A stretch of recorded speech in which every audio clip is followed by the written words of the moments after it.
শালতরা বিধানসভার অন্তর্গত তিলুরি গ্রামে একটি তৃণমূল প্রার্থীর গাড়িতে একাধিক ইভিএম মেশিন দেখতে পাওয়া যায়। সেই ভিডিও ভাইরাল করলেন বিজেপির বিষ্ণুপুরের সাংসদ সৌমিত্র খা। তারপরেই সেই গাড়িটিকে হাতে নাতে ধরে বিষ্ণুপুরের বিজেপি সাংসদ সৌমিত্র খা এবং শালতরা বিধানসভা কেন্দ্রের বিজেপির প্রার্থী চন্দনা বাউরি।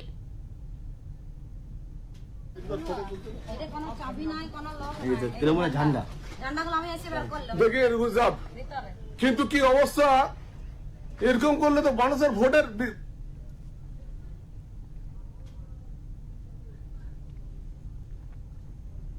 আবারও আছে খবরের দিকে। শালতরা বিধানসভার অন্তর্গত তিলুরি গ্রামে একটি তৃণমূল কর্মীর গাড়িতে একাধিক ইভিএম মেশিন দেখতে পাওয়া যায়। সেই ভিডিও ভাইরাল করলেন বিজেপির বিষ্ণুপুরের সাংসদ সৌমিত্র খা।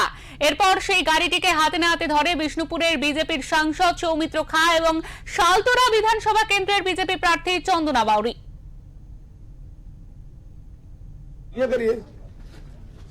आपका जो वीडियो है, वीडियो को सस्पेंड करिए, नौकरी से सस्पेंड करिए। ऑलरेडी वीडियो को समन कर दिया है और मैंने वीडियो को और डिस्ट्रिक्ट कलेक्टर को बोला हुआ है कि मुझे इसका डिटेल इसका गाड़ी नंबर है ए